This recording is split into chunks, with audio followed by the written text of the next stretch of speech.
Welcome. So if you're a beekeeper who's tried using natural treatments, stuff like wormwood or essential oils, you've probably had this thought: why does this work so well one time and then do absolutely nothing the next? It's super frustrating, right? Well, in this explainer, we're going to dig into the 6 key secrets that can make all the difference and help you get those consistent results you're looking for. It really is the ultimate beekeeping puzzle, isn't it? You can follow a guide to the letter, use the exact same ingredients as someone else, and somehow get completely different outcomes. It's a really common problem, but here's the good news. It's totally solvable once you know what to look for. The thing is, the answer isn't some magic potion. Nope, it's all about a handful of crucial details that are really easy to overlook. So we're about to break down the 6 critical factors that decide whether your natural treatment is going to be a huge success or, well, a total flop. All right, let's start at the very beginning. I'm talking before you even get near the hive.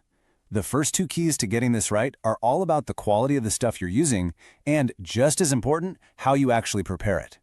If you nail this foundation, you're already halfway to a win. Okay, this slide shows a classic mistake. This can ruin your treatment before you've even started.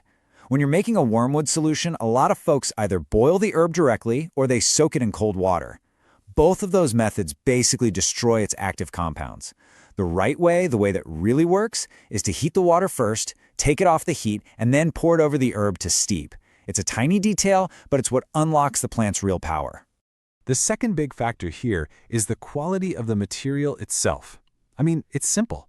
A natural treatment is only as good as its ingredients. If your herbs or essential oils have been sitting on a shelf in the sun, if they're super old, or if they came from a questionable source in the first place, their effectiveness is just going to plummet. Think of it like a battery losing its charge. Time and bad storage are the biggest enemies of potency. Okay, so you've got your top quality materials and you've prepared them perfectly. Awesome. But that's really only half the battle. Now we've got to look at the next 2 critical factors: how you actually apply the treatment and, of course, the concentration, getting the dose just right. This slide just illustrates the point perfectly. You want that wormwood extract to get to work fast, right? Well, mixing it into solid candy feed or just putting it in a side feeder, that's way too passive. It can take forever to get results. For the biggest, fastest impact, you want to either spray or drip that solution right onto the bees themselves. This makes sure those active ingredients get in immediate contact with the pests you're trying to get rid of. Now for essential oils, there's a specific technique that really works. Don't just sprinkle a few drops in the hive. Instead, try this. Mix the oil with something like Vaseline. Spread that sticky mixture onto a little strip of cardboard or plastic, and then place that strip on the floor of the hive. The Vaseline is the secret weapon here. See, as varroa mites fall off the bees, they get stuck in it and can't climb back on to reinfest the colony.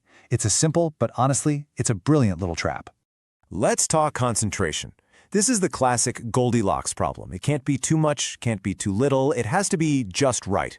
If your concentration is too low, you're just wasting your time. It won't be effective. But, and this is important, if it's too high, you can actually stress out or even harm the very bees you're trying to protect.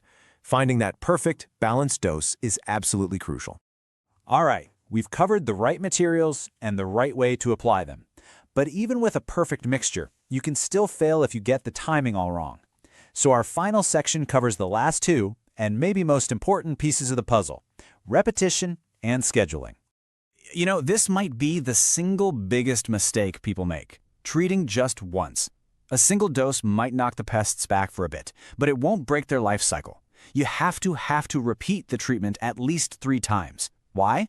Because that's how you catch the pests that were hiding in their protected egg or pupal stage during the first round. One and done just doesn't cut it. So what does that repetition actually look like? Well, this timeline lays out the ideal schedule. You hit them with the first treatment, then about 5 to 7 days later, you hit them again. And then, you guessed it, a third time another 5 to 7 days after that. It's this constant, relentless pressure that really overwhelms the parasites and gives you a truly clean hive. And finally, timing is everything. Look, the whole point of this is to help your colony, not add more stress to their lives. That's why you should always avoid treatments during a heat wave or when it's cold and windy. Opening up the hive when the weather is stressful can do way more harm than good. Just pick a calm, mild day. Remember, the goal is to treat the pests, not terrorize the bees. So, as we've seen, getting natural bee treatments to work isn't about luck at all. It's a strategy. It's about taking control of a whole series of specific variables, where each one builds on the last to create a successful outcome. Let's put it all together. Here it is, your 6-point checklist for success. Number 1, correct preparation. 2, high-quality materials.